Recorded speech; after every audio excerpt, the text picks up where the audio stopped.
پہلی آیہ کریمہ میں اللہ کریم نے اس بات کا اظہار فرمایا ہے کہ بندے سارے میرے ہی ہیں، لیکن جب میں فضل کرتا ہوں تو کسی کو کسی پر فضیلت عطا کر دیتا ہوں۔ ارشاد فرمایا تلک الرسل، یہ رسولوں کی جماعت ہے، فضلنا بعضهم علی بعض، پر ہم نے بعض کو بعض پر فضیلت عطا کر دی۔ پہلی آیت تیسرے سپارے کی، رسول ہونے میں نبی ہونے میں سارے برابر ہیں، پر ہم نے بعض کو بعض پر فضیلت دے دی۔ فرمایا منہم من کلم اللہ ورفع بعضهم درجات۔ کیا خوبصورت انداز ہے۔ ارشاد فرمایا جا رہا ہے کہ ان میں سے کچھ ایسے ہیں جن سے اللہ نے کلام فرمایا ہے، اور بعض ایسے ہیں جنہیں اللہ نے درجوں میں اس سے بھی زیادہ بلندی عطا فرما دی۔ کوئی رہ فلک کو تیار گیا تے کوئی جا سدرات ہار گیا، ایک کالیاں زلفاں والا سی جڑا لنگر شاہ تو بھی پار گیا۔ انداز دیکھیے، فرمایا کچھ سے کلام کیا اور کچھ کو پھر میرے رب نے درجوں میں اور بلندی عطا فرما دی۔ اب اللہ جس کو بلندی عطا کرے وہ کتنی بلندی پہ گیا ہے اس کا کوئی اندازہ کر سکتا نہیں۔ تو میرے اللہ نے بھی نہ بات کھلی چھوڑ دی، فرمایا چلو حساب لگاتے رہو۔ اعلیٰ حضرت فرماتے ہیں کمان امکان کے جھوٹے نقطوں تم اول اور آخر کے پھیر میں ہو، محیط کی چال سے تو پوچھو وہ کدھر سے آئے اور کدھر گئے تھے۔ وہ تو بات بڑی دور نکل گئی، تم ابھی تک اس چکر میں ہو کہ کہاں سے آئے اور کہاں گئے۔ محمد سر وحدت ہے، کوئی رمز ان کی کیا جانے، شریعت میں تو بندے ہیں حقیقت میں خدا جانے۔ اور نہ حلیمہ بھید کھلا ہے یہ، نہ مقام میں چونو چرا ہے یہ، تو خدا سے پوچھ وہ کون تھے تیری عظمتیں جو بڑھا گئے۔ لباس آدمی پہنا تو جہان آدمی سمجھا، وہ مزمل بن کے آئے تھے تجلی بن کے نکلیں گے۔ تو پہلی آیت میں ہی اللہ تعالیٰ نے اپنے انبیاء کی اور اپنے محبوب کی عظمت کو بیان فرمایا ہے۔ پھر اللہ تبارک و تعالیٰ نے اس سے اگلی آیات کے اندر اپنی راہ میں خرچ کرنے کا حکم دیا، اور پھر آگے بڑھ کے نا اللہ تبارک و تعالیٰ نے اسی پارے میں وہ عظیم آیت ارشاد فرمائی جسے آیت الکرسی کہا جاتا ہے۔ آیت الکرسی میں اللہ تعالیٰ کی عظمتوں کا بیان ہے، شانوں کا بیان ہے، بلندیوں کا بیان ہے، اور اس کے کمال اختیار اور کمالات کا بیان ہے۔ اور یہ وہ خوبصورت آیہ کریمہ ہے آیت الکرسی۔ یہ حدیث آپ نے آج رٹ لینی ہے، یہ رٹ لینی ہے آپ نے حدیث، اور اتنی پکی رٹنی ہے کہ میرا مشورہ ہے کہ بچوں کے کانوں میں بھی بتانی ہے کہ یہ کام بھولنا نہیں۔ نبی پاک علیہ السلام نے فرمایا جو ہر فرض نماز کے بعد آیت الکرسی پڑھے گا نا، وہ مرنے سے پہلے پہلے جنت میں اپنا مقام دیکھ لے گا۔ اب اس سے بڑی فضیلت کیا ہوگی کہ مرنے سے پہلے پہلے۔ امام سیوطی علیہ رحمہ نے اس حدیث کو نقل فرمایا۔ اللہ کریم نے نا آیت الکرسی کے فوراً بعد ارشاد فرمایا لا اکراہ فی الدین، اس دین میں سختی کوئی نہیں۔ تو یا اللہ پھر کیا ہے؟ وہ جو کافر بڑا اعتراض کرتے ہیں نا کہ دین تلوار سے پھیلا ہے، تو دین ان لوگوں نے فوجوں کے ذریعے پھیلایا ہے۔ تو اللہ تبارک و تعالیٰ نے تیسرے پارے کی آیت نمبر 256 میں وضاحت فرما دی کہ دین میں کوئی جبر نہیں ہے۔ ہاں ہم نے صورتحال واضح کر دی ہے، حق بیان کر دیا ہے۔ اب جو بندہ انکار کرے گا اس حق کا وہ شیطان کے ساتھ ہے، اور جو ایمان لے آئے گا تو پھر اس نے ایک مضبوط چیز کو پکڑ لیا ہے، اور اس مضبوط چیز کو پکڑا ہے جس نے کبھی کھلنا نہیں ہے۔ فرمایا دین میں کوئی جبر نہیں، سختی نہیں، لیکن نا دل اللہ کے کنٹرول میں ہے نا سارے، تو اللہ اگر چاہے تو سارے کافروں سے کلمہ پڑھوا دے، لیکن رب فرماتا ہے میں تمہیں حق بتاؤں گا، مان لو گے تو جنت ہے، نہ مانو گے تو جہنم ہے۔ اس لیے جبر والی بات کوئی نہیں۔ آگے اللہ تعالیٰ نے نا اسی پارے میں ارشاد فرمایا کہ اے محبوب علم تر الی الذی حاج ابراہیم فی ربہ، یہ بھی ایک انوکھی فطرت ہے انسان کی جس کو اللہ تعالیٰ نے اس پارے میں بیان فرمایا۔ محبوب آپ نے اس شخص کی طرف نہیں دیکھا جو حضرت ابراہیم سے جھگڑا کر رہا تھا ان کے رب کے بارے میں؟ جھگڑا کیوں کر رہا تھا؟ ان آتاہ اللہ الملک، کیونکہ اللہ نے اسے ملک عطا فرمایا، اللہ نے بادشاہی دیا تو وہ اللہ کے معاملے میں جھگڑے کرنے لگ گئے، وہ کہتا ہے میں ہی رب ہوں۔ تو حضرت ابراہیم علیہ السلام نے فرمایا میرا رب تو وہ ہے جو زندہ کرتا اور مارتا ہے۔ تو بیوقوف نے دلیل کیا دی؟ نمرود کہنے لگا میں رب ہوں، تو فرمایا میرا رب وہ ہے جو زندہ کرتا اور مارتا ہے، تو کہتا ہے میں بھی زندہ کرتا ہوں مارتا ہوں۔ دلیل کیا ہے؟ ایک سزائے موت کا قیدی منگایا، اور حضرت ابراہیم علیہ السلام کے سامنے کہنے لگا بھی تمہاری سزا کیا تھی؟ وہ کہنے لگا کل پرسوں پھانسی ہونے والی تھی۔ کہنے لگا جاؤ تم آزاد ہو۔ کہنے لگا دیکھ لو میں نے زندگی دے دی نا، حالانکہ یہ پرسوں مر جاتا۔ اور ایک بے گناہ کو پکڑا، تلوار ماری اور قتل کر دیا۔ کہنے لگا دیکھو میں بھی تو زندگی اور موت دیتا ہوں۔ اب حضرت ابراہیم اس کی اس دلیل پر اعتراض کر سکتے تھے، آپ نے خاص غور کرنا ہے بات پہ، اعتراض کر سکتے کہ تو پاگل ہے، زندگی تو یہ ہے نا کہ جس کو تلوار سے مارا اسے اٹھا کے دکھا، یہ اعتراض ہو سکتا تھا۔ لیکن جب کوئی بیوقوفوں جیسی دلیل دینا، تو علم مناظرہ کا اصول یہ ہے کہ پھر اسے اس کی زبان میں جواب دیا جاتا ہے، پھر اس کو یہ نہیں آپ کہیں گے کہ یہ تو نے کیا کیا۔ اب جس طرح کا منہ ہوگا تھپڑ بھی، یہ بزرگوں کی مثالیں ہیں نا، تو اس نے کہا جی دیکھو میں نے بھی بندہ ایک زندہ کر دیا ایک مار دیا ہے۔ اب یہ اس کی بیوقوفوں جیسی دلیل تھی، لیکن چونکہ بندہ ہی بیوقوف تھا تو اس کی اس کو سمجھ نہیں آنی تھی، تو حضرت ابراہیم نے دلیل بدل لی اور آپ فرمانے لگے چلو پھر اگر یہی بات ہے تو میرا رب وہ ہے جو سورج کو مشرق سے نکالتا ہے اور مغرب میں غروب کرتا ہے۔ تو اگر رب ہے نا تو اس طرح کر فاتی بہا من المغرب، تو اسے مغرب سے نکال۔ چل یہ تو نے زندہ مردہ کر کے دکھا دیا نا، تو مغرب سے نکال۔ فبہت الذی کفر، تو کافر پریشان ہو گیا، اس لیے کہ وہاں سے نکال سکتا نہیں تھا۔ تو جب آپ کسی سے گفتگو کرتے ہیں نا تو الجھے نہیں، بات ایسی کریں جس کا کوئی جواب موجود نہ ہو۔ یہاں مفسرین نے ایک بڑی شاندار بات لکھی ہے۔ مفسرین کہتے ہیں کہ اگر وہ یہ کہہ دیتا نا یہاں پہ، کیونکہ بیوقوف تھا نا کہہ نہیں سکا، اگر کہہ دیتا نا کہ مشرق سے تو میں نکالتا ہوں، تو آپ اپنے رب سے کہیں وہ مغرب سے نکالے، تو مفسرین کہتے ہیں اگر حضرت ابراہیم فرما دیتے نا تو رب کریم نے سورج مغرب سے بھی نکال دینا تھا، لیکن فبہت الذی کفر، وہ یہیں پہ نہ رہ گیا۔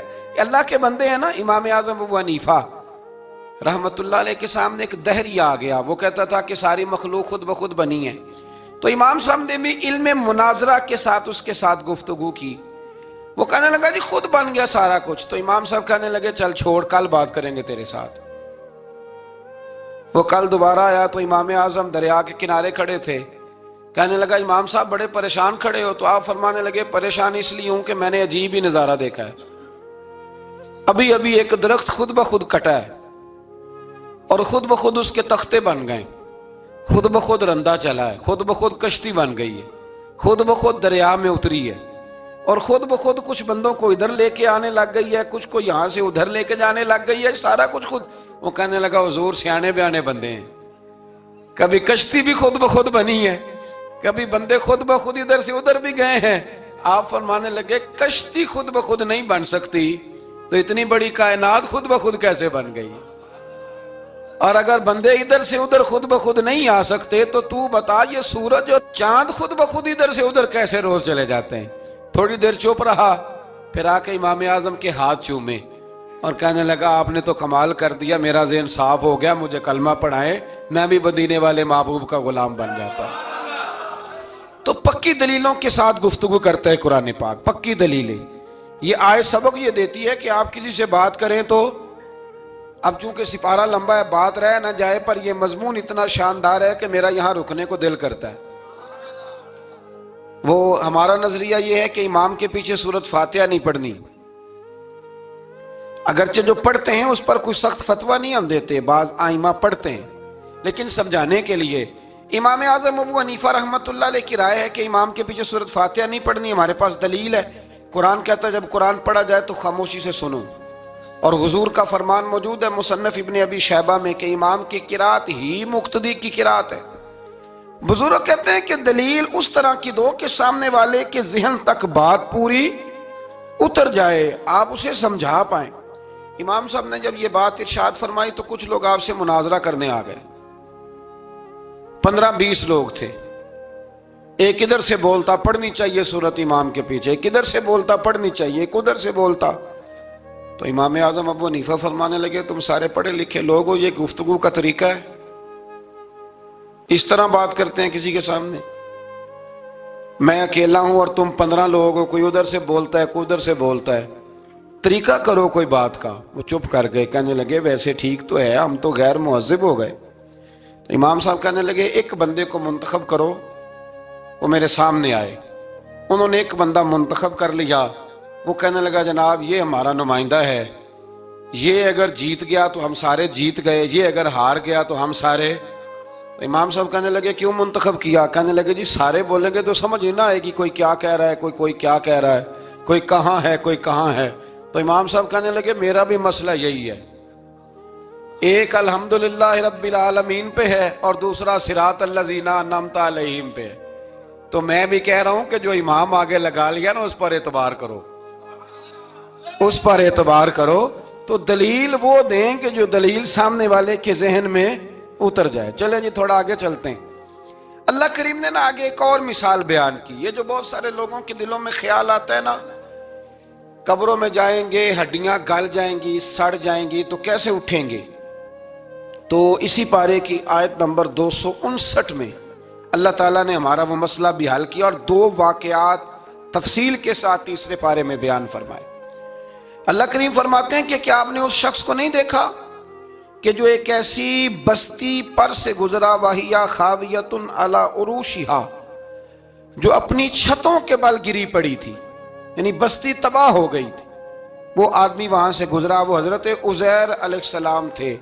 بہت سارے مفسرین کے نزدیک بعض نے یہ لکھا ہے کہ چونکہ یہاں اللہ نے کسی کا ذکر نہیں کیا تو ہم بھی کسی کو مخصوص نہیں کرتے، لیکن کثیر کی تعداد یہ ہے کہ حضرت عزیر تھے۔ آپ گزرے ایک بستی میں تو آپ نے دیکھا کہ وہ بستی تباہ حال ہو گئی ہے اور زمین پلٹ دی گئی ہے، چھتوں کے اوپر لوگ مرے ہوئے پڑے ہیں۔ تو آپ کے دل میں خیال آیا کہ یا اللہ تو انہیں کیسے زندہ کرے گا بعد موتہا، مرنے کے بعد۔ خیال آیا، اللہ کریم نے نا انہی پہ موت طاری کر دی، حضرت عزیر علیہ السلام پہ۔ ان کے پاس تھوڑا سا کھانا تھا، ایک گدھا تھا، درخت کے نیچے لیٹ گئے، گدھے کو باندھ کے اللہ تعالیٰ نے ان پر نیند طاری کی اور وہ 100 سال تک سوتے ہی رہے۔ وہ بے آباد بستی آباد ہو گئی، وہاں شہر آباد ہو گیا، دنیا آباد ہو گئی، زمانہ آباد ہو گیا۔ آپ جب سوئے تو آپ کی عمر مبارک 40 سال تھی۔ 100 سال کے بعد اٹھے، ثم بعثا، جب اٹھے قال کم لبثت، اللہ نے فرمایا کتنی دیر سوئے؟ قال لبثت یوما او بعد یوم، کہنے لگے یا ایک دن سویا ہوں یا دن کا تھوڑا سا حصہ۔ تو رب کریم نے فرمایا نہیں، آپ تو 100 سال تک سوئے رہے۔ فرمایا وہ دیکھو ذرا گدھے کی طرف، وہ گدھا جو تھا نا ان کا وہ گل سڑ گیا، ہڈیاں بکھر گئیں، اور وہ جو کھانا تھا نا پھل تھے، شربت تھا، سالن تھا، اس کا حال یہ ہے کہ لم یتسنہ، وہ باسی بھی نہیں ہوا۔ یہ ہے میرے رب کی قدرت، جس نے پہلے گل سڑ جانا تھا وہ باسی بھی نہیں ہوا، اور وہ گدھا اس کی ہڈیاں بھی بکھر گئیں۔ تو رب کریم نے فرمایا سمجھ آئی ہے میں مردے کیسے زندہ کروں گا؟ عرض کی یا اللہ ایسی سمجھ آئی ہے جو کبھی بھولے گی بھی نہیں۔ 100 سال تک سوئے رہے۔ یہ بڑا لطیف واقعہ ہے۔ حضرت عزیر علیہ السلام اٹھ کے نا تو اپنے گھر گئے تو کوئی پہچانتا ہی نہیں تھا۔ ایک بوڑھی اماں جس کی عمر بہت زیادہ ہو گئی تھی اس کو جا کے سلام لی تو آپ فرمانے لگے اس اماں سے یہ عزیر کا گھر ہے؟ تو اماں فرمانے لگی ہاں ہے تو عزیر کا، لیکن وہ تو 100 سال پہلے غائب ہوئے، دوبارہ آئے ہی نہیں۔ آپ فرمانے لگے اماں میں ہوں عزیر۔ اماں کہنے لگی کہ عزیر کی تو ہر دعا قبول ہوتی تھی، اگر آپ عزیر ہیں نا تو دعا کریں، میری ٹانگیں جواب دے گئی ہیں، آنکھوں سے نظر نہیں آتا، آپ دعا کریں، اگر آپ واقعی عزیر ہیں تو اللہ مجھے شفا دے دے گا۔ تو حضرت عزیر نے دعا کی تو رب نے انہیں شفا دے دی. حضرت عزیر کی عمر اس وقت بھی 40 سال تھی. حضرت عزیر کی عمر جب گئے تب بھی واپس آئے تو، اور حضرت عزیر کا بیٹا ان سے ملا تو اس کی عمر 118 سال تھی. پوتے بھی بوڑھے تھے. لوگوں نے حضرت عزیر علیہ السلام سے کہا یہ کیا ہے؟ فرمانے لگے یہ میرے اللہ کی قدرت ہے، یہ میرے رب کی قدرت ہے. آج بھی آپ دیکھ لیں کہ کچھ لوگوں کے بال ساری زندگی سفید نہیں ہوتے، اور کچھ 17 سال کے 16 سال کے نوجوان ہیں تو سارا سال ان کا سفید ہو جاتا ہے. علامات وہ آ جاتی ہیں جو بوڑھوں میں ہوتی ہیں. تو اللہ تبارک و تعالیٰ نے فرمایا کہ یہ ہماری قدرت ہے. اس طرح کر کے ہم مردوں کو زندہ کریں گے. جب مومن قبروں سے اٹھیں گے نا، مومن آنکھ کھلے گی تو کہیں گے سویرا ہو گیا، جیسے ابھی سوئے تھے نا، کہیں گے دن چڑھ گیا. تو اللہ فرمائے گے ہاں دن بھی چڑھ گیا ہے، اور رب رسول کے دیدار کا نظارہ بھی تمہیں دیا جائے گا. اٹھو، بڑی شاندار صبح ہوئی ہے. اور کافر جب اٹھے گا تو کہے گا اوہو اب میرے لیے کیا نئی سزا ہے. تو اس سے بالکل آگے متصل حضرت ابراہیم علیہ السلام کا وہ واقعہ اسی پارے میں ذکر کیا گیا ہے. جب حضرت ابراہیم علیہ السلام نے کہا تھا کہ اے اللہ مجھے دکھا تو مردے کیسے زندہ کرے گا، تو رب کریم نے فرمایا یقین نہیں. عرض کی یا اللہ اطمینان قلبی کے لیے. ایک علم الیقین ہوتا ہے، ایک عین الیقین ہوتا ہے، ایک حق الیقین ہوتا ہے.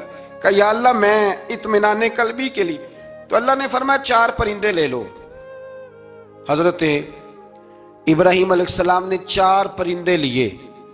کچھ نے لکھا ہے کوا تھا، مور تھا، مرغی تھی، کبوتر تھا، مختلف نام آئے. وہ 4 پرندے لیے، پھر ان کو ذبح کیا، پھر ان کا قیمہ بنایا، پھر گوشت ایک دوسرے میں مکس کیا، پھر 4 مختلف پہاڑیوں پہ رکھا. اللہ نے فرمایا مکس ہو گئے نا آپس میں، اب تم آواز دو. حضرت ابراہیم نے آواز دی اور رب نے زندگی دی. اور وہ پرندے اپنی ٹانگوں پر چلتے ہوئے حضرت ابراہیم کے پاس آ کے کھڑے ہوئے. تو فرمایا ابراہیم جس طرح ان کو زندہ کیا نا، اسی طرح پھر قبروں سے میں ہڈیاں بھی زندہ کر کے نکال دوں گا. میں ایک فلسفی کو پڑھ رہا تھا. یہ ہمارے جدید دور کے فلسفی بڑے عجیب باتیں کرتے ہیں. وہ کہتے ہیں جی ہوا ایسی چلتی ہے کہ انسان قبر میں ہوتا ہے تو ہڈیاں گل سڑ جاتی ہیں تو کوئی بھی نہیں بچتا. اور پھر آپ کہتے ہیں کہ کچھ کو عذاب ہوتا ہے، کچھ کو ثواب ہوتا ہے. تو قبر کے اندر جب مردے چلے گئے تو آپ یہ بھی کہتے ہیں بعض لوگ کہ ایک قبر سے 70 اٹھیں گے تو ایک کو عذاب ہو رہا ہے، ایک کو ثواب ہو رہا ہے. یہ کیا ماجرا ہے؟ ہمارے بزرگوں نے جواب دیا ہے. ہمارے بزرگوں نے یہ جواب دیا ہے کہ یہ ہوائیں، یہ فضائیں، یہ ساری اللہ کی قدرت ہے. ہر آدمی کو ٹھنڈ لگ جاتی ہے سردیوں کے موسم میں. میں نے کچھ ایسے بندے دیکھے ہیں، بلکہ کوئی مجھے کہے گا تو میں دکھا دوں گا، ساری سردیاں سویٹر نہیں پہنتے، پھر فوت ہو جاتے ہیں. اور کئیوں نے 6 پہنے ہوتے ہیں، پھر بھی دانت کے ساتھ دانت بج رہا ہوتا ہے. وہ کہتے ہیں توبہ توبہ بڑی ٹھنڈ ہے. یہ بھائی آب و ہوا ایک ہی ہے، لیکن وجود کے اثر قبول کرنے کے معاملات بھی اور ہی ہیں. یہی معاملہ قبر میں ہوگا. دیکھیں نا حضرت عزیر علیہ السلام کے گدھے نے بھی آب و ہوا لکھی اور کھانے نے بھی. تو گدھا گل سڑ گیا پر کھانا گلا سڑا. دوسری بات یہ کہ قبر میں بندے اکٹھے ہیں تو کسی کو عذاب تو کسی کو ثواب. تو امام جلال الدین سیوطی رحمۃ اللہ علیہ فرماتے ہیں 2 بھائی اگر ایک پلنگ پہ سوئے ہوں تو ایک خواب میں لاہور ہوتا ہے، دوسرا پشاور ہوتا ہے. سوئے کہاں ہوتے ہیں؟ اکٹھے ایک پلنگ پہ. وہ ایک کہتا ہے میں رات کو لاہور تھا، اور دوسرا کہتا ہے نہیں تو غلط کہہ رہا، میں تو پشاور تھا. تو ہوتے کہاں ہیں؟ تو اگر ایک جگہ پہ آپ موجود ہیں اور اللہ تبارک و تعالیٰ نے آپ کو روحانی طور پر کہیں کا کہیں پہنچا دیا ہے، تو اسی طرح قبروں میں بھی اگر کسی کو عذاب ہوگا تو ہو ہی جائے گا، اللہ معاف کرے. اور اگر کسی پہ رحمت ہوگی تو وہ بھی انشاءاللہ ہو ہی جائے گی. تھوڑا سا آگے بڑھتے ہیں. پھر اللہ تبارک و تعالیٰ نے نا اپنی راہ میں خرچ کرنے کی بات ارشاد فرمائی. فرمایا اگر تم میری راہ میں خرچ کرو گے تو میں تمہیں 700 گنا کر کے واپس کروں گا. اللہ کی راہ میں خرچ کریں گے تو کتنا ملے گا؟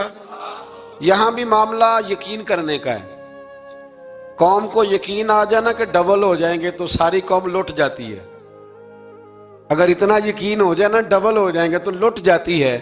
تو اگر یہ بھی یقین ہو جائے نا کہ 700 گنا ہو جائیں گے تو پھر بھی میرا خیال یہ ہے کہ قوم لٹنے کو تیار ہو سکتی ہے، لیکن وہاں لٹ کے برباد ہوتے ہیں۔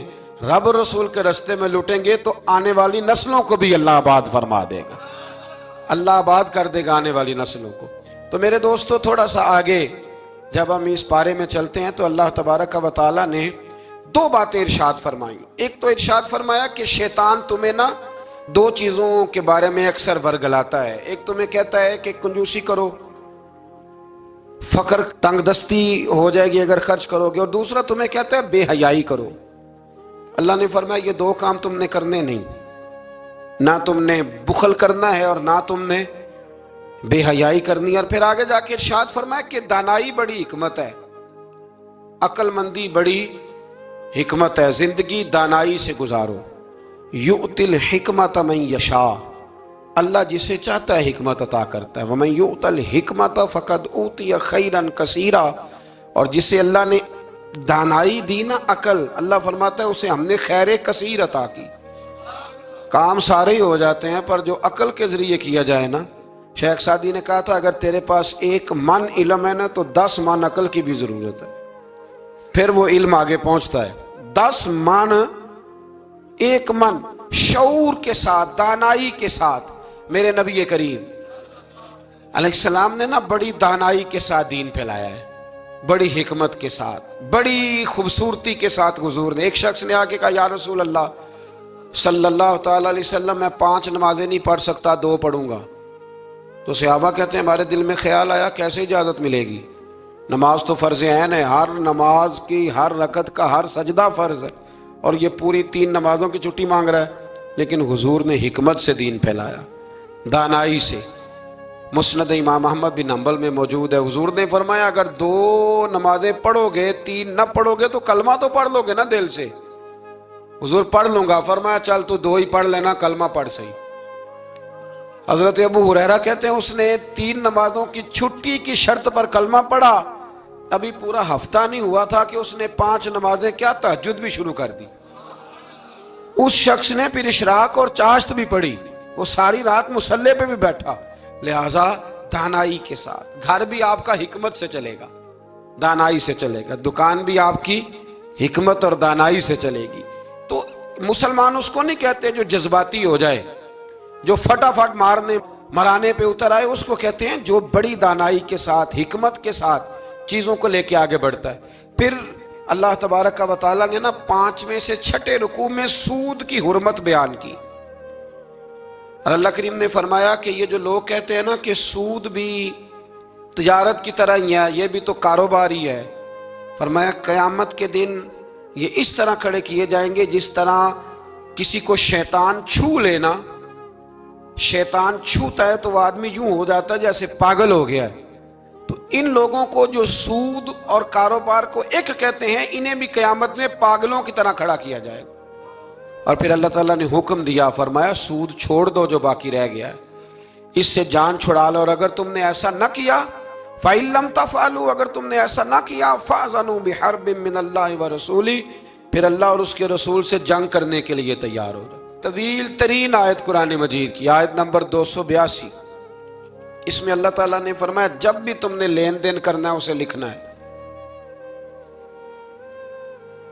ایک لفظ سے نا مجھے تو کئی دفعہ چڑی ہو جاتی ہے، وہ لفظ ہے کہ مجھے اعتبار ہے۔ میں کہتا ہوں کہ وہ والدین بڑے ظالم ہیں جو کہتے ہیں مجھے جوان بچی اکیلی کالج جاتی ہے تو مجھے اعتبار ہے، جوان بچے کو 10-20 ہزار روپیہ جیب میں ڈال کے گلی میں بھیج دیتے ہیں اور کہتے ہیں مجھے اعتبار ہے۔ اسی طرح وہ لوگ بھی بڑے ظلم کرتے جو اپنے بھائی کے ساتھ لین دین کرتے ہیں، تحریر نہیں کرتے اور کہتے ہیں مجھے اعتبار ہے۔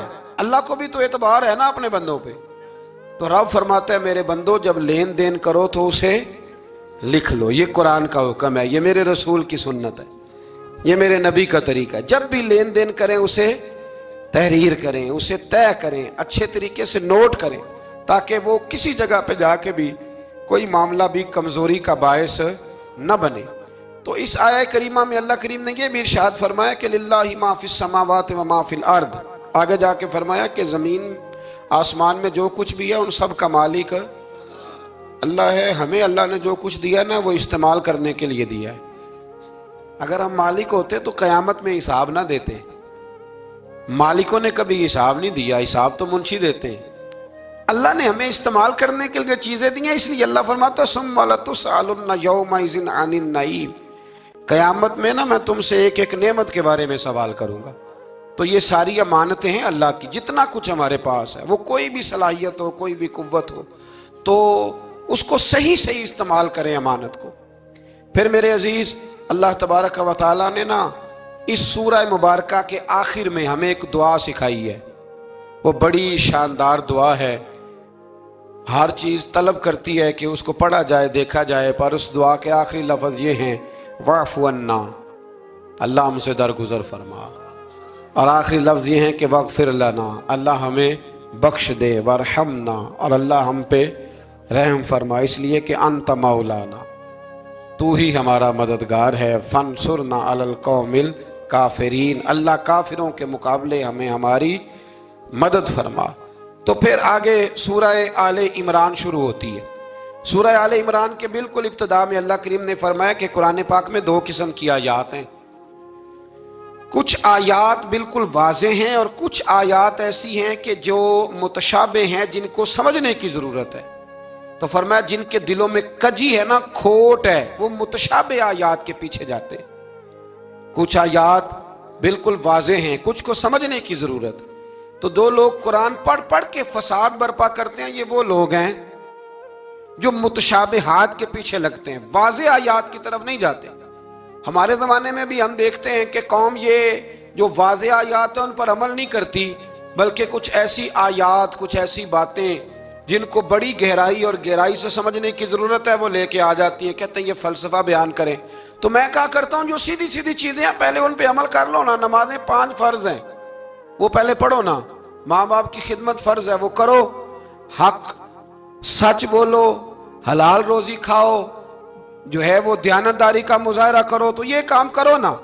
پھر آگے فلسفے میں بھی چلے جائیں گے، پھر منطق کی باتیں بھی چھیڑ لیں گے. تو جو واضح واضح چیزیں ان پر تو عمل کر لیں. وہ باریکیوں میں جانا، پہیلیاں جو ہے وہ بجھانا اور بڑی بڑی عجیب باتیں کرنا، ان سے نکلیں. اللہ تبارک و تعالی ہمیں سمجھنے کی توفیق عطا کرے.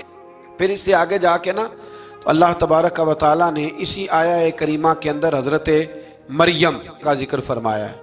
جناب مریم سلام اللہ علیہا اللہ تبارک و تعالی کی وہ پاک باز بندی ہیں جن کی ماں نے منت مانگی تھی کہ اللہ اگر تو مجھے بچہ دے گا نا تو میں وہ تیرے رستے میں دے دوں گی.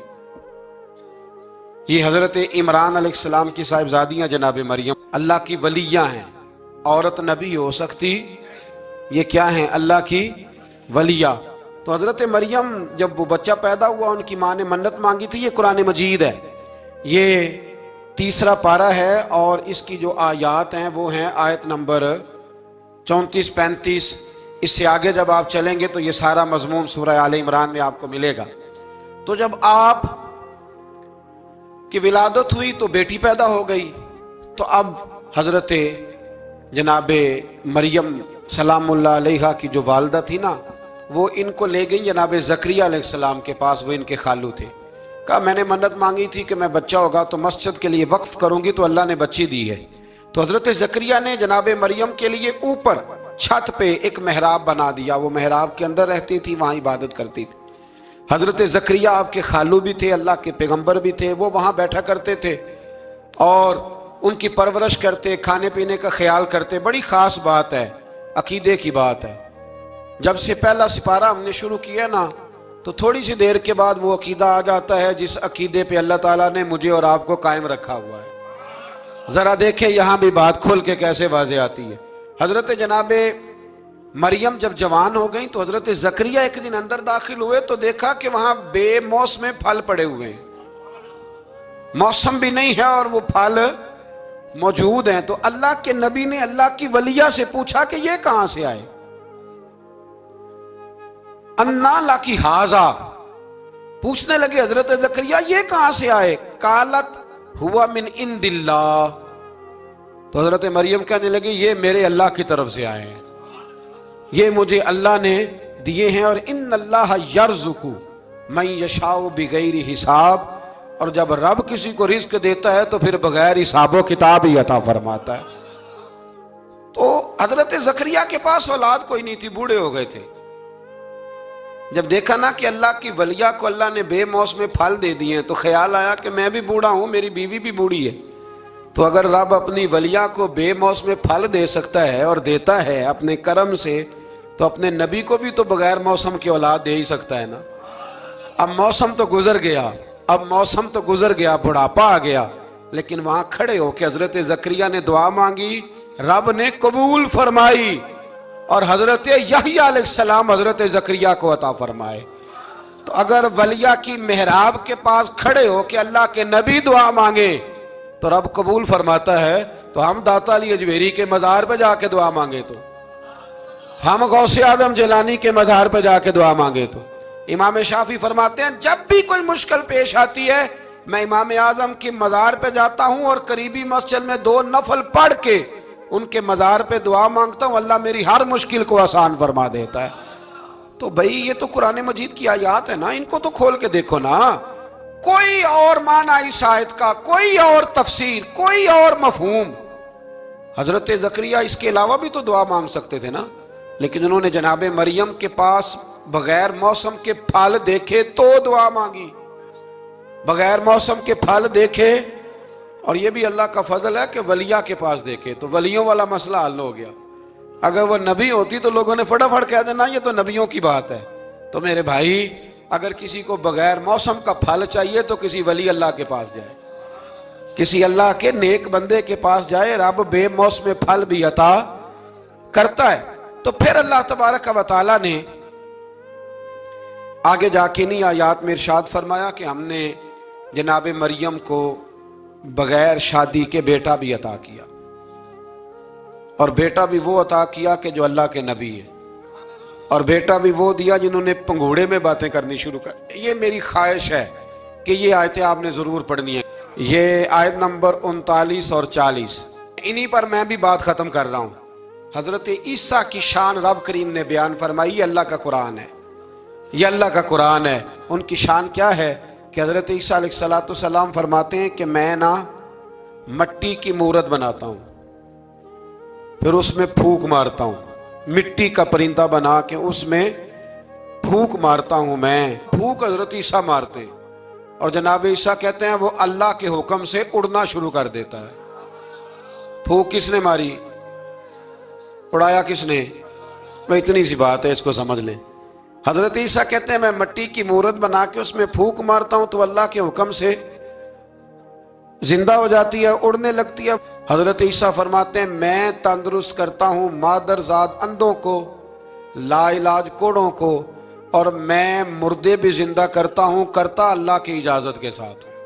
اور اسی آیت میں حضرت عیسیٰ فرماتے ہیں کہ میں تمہیں بتاتا ہوں جو تم کھا کے آتے ہو، اور وہ بھی بتاتا ہوں جو تم گھر میں چھوڑ کے آتے ہو۔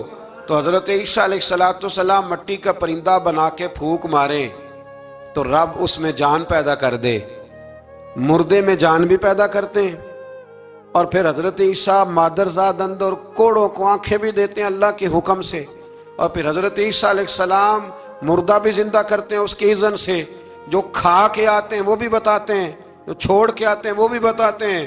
تو یہ تو حضرت عیسیٰ کی شان ہے۔ یہ حال ہے ان کے غلاموں کا، تو میری سرکار کا عالم کیا ہوگا؟ میری سرکار کا عالم کیا ہوگا؟ ایک جملہ میرے اعلیٰ حضرت کا، اور بات بڑی اعلیٰ، فرمانے لگے حضرت عیسیٰ علیہ السلام تو پھونک مار کے مردہ زندہ کرتے ہیں نا، تو فرماتے ہیں میرے نبی تو ایک نظر دیکھ لیں تو مردہ دل کو زندہ کر دیا کرتے، مردہ دل۔ اور پھر ایک حدیث سن لیں تاکہ بات اور واضح ہو جائے۔ حضور نے فرمایا علماء امتی کا انبیاء بنی اسرائیل، میری امت کے علماء بھی اسی طرح ہوں گے جس طرح بنی اسرائیل کے نبی ہوتے تھے۔ تو اگر حضرت عیسیٰ کے اندر یہ طاقت ہے تو میرے محبوب کے غلاموں میں بھی بڑی طاقت ہے۔ حضرت آصف بن برخی اگر تخت لا سکتے ہیں تو غوث اعظم بھی بیڑی اوپر اٹھا لیتے۔ اس لیے عقیدہ اور نظریہ قرآن ہے، حدیث ہے۔ ہم چونکہ پڑھتے نہیں، توجہ نہیں کرتے، تو لوگ ہمیں فٹافٹ آپ یقین کریں بڑے صاف ستھرے انداز میں لوگ آ کے کہتے ہیں جی دیکھو جی یہ کدھر سے آ گیا، تو میں نے کہا یہ اللہ کا قرآن ہے، اور قرآن میں نہ ہو ہمیں بات کرنے کی کیا ضرورت ہے؟ یہ سارے عقائد اور نظریات وہ ہیں جو رب کریم نے خود قرآن مجید میں ہمیں عطا فرمائے ہیں۔ اللہ آپ کو خوش رکھے، بابرکت رکھے۔ آخر